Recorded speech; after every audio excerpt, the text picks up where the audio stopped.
Alright guys, today we're going to start looking at knife defense in the TRITAC world, especially the TRITAC Jiu-Jitsu world.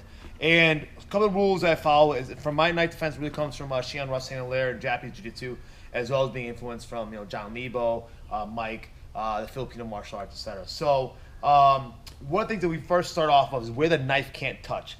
And one of the concepts that we got is called circle of death. As I draw an oval around Anthony, like that's that oval that knife cannot come in. It can't get to, stabbing into the vital organs, obviously the face, and then getting into the arteries in the legs. So our main objective is to keep that knife out of there, right? And I look at angles, and knife not with Anthony. So Anthony has a knife. First off, this is not real knife defense, okay? Knife is a close quarters combat deadly weapon that shows up when it's really in this spot. All right, we're talking like that close range attack where someone's coming up and stabbing. If you got someone dancing and playing around with a knife, that's different. Hopefully you can pick up a weapon yourself, or they're just threatening you. But we're talking about once someone starts on the base level, I start going that prison stab, close quarters, how to start dealing with that. So first thing, if we look at, he's got an angle, and we think about, I've got two lines that I can come through to move that arm out, or I come out to move the arm in. All right. So the first one, we're going to look at the outside line. I want to start doing a low hacking. Low hacking, I'm also going to start with stepping forward. So I'm like moving that out of the way, just trying to get it outside my peripheral or outside my line. The next thing I'm doing, I have to do something. I can't just just grab onto that wrist. That's bullshit, all right?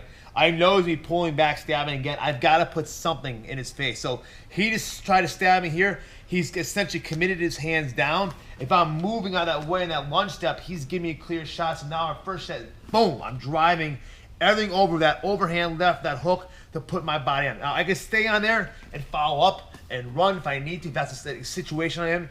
If not, we'll start getting glued to it. So once I come here, boom, I put my shot in. I'm now looking to capture that knife there. I know he's me pulling it back. So as he's pulling it back, I'm looking to hug it to my body because my hand is already there.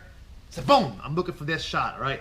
Now I have to keep that weapon away from him and me. I don't want him getting back on. I don't want him to switch his hands. So as I'm punching, I'm also stepping through and driving and walking in so I get this feel, okay? Obviously, more shots here, hammers. I can break the elbow just right from here, all right? So that's kind of the first thing. You could get the break for elbow right from here. And the first one to go to is I now just put my hand on the ground. I keep leaning on it all the way to the ground. I then sit through, two hands on one. I pull it up to break it.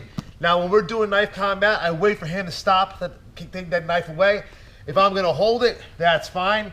I cannot kill him right now, all right? If I hold, I can't just go stab him because then I'll be going to jail for murder. All right, I now need to either throw it away or control it and keep him on the ground as I get up. And great, just a simple knee on belly or knee on shoulder.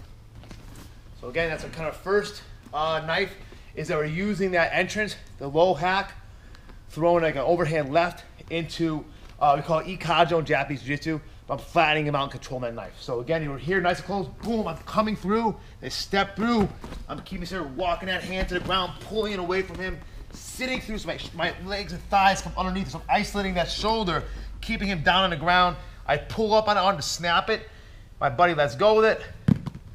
I take it, hold it, two hands on one, I use it to get myself up, knee on the shoulder, and I've got control. One more time, all right, we're here, boom, boom, coming through, on it, break it, and go, okay? That's the first one, so that'd be low hack to overhand left to Ikkajo. Stop it there. That makes sense?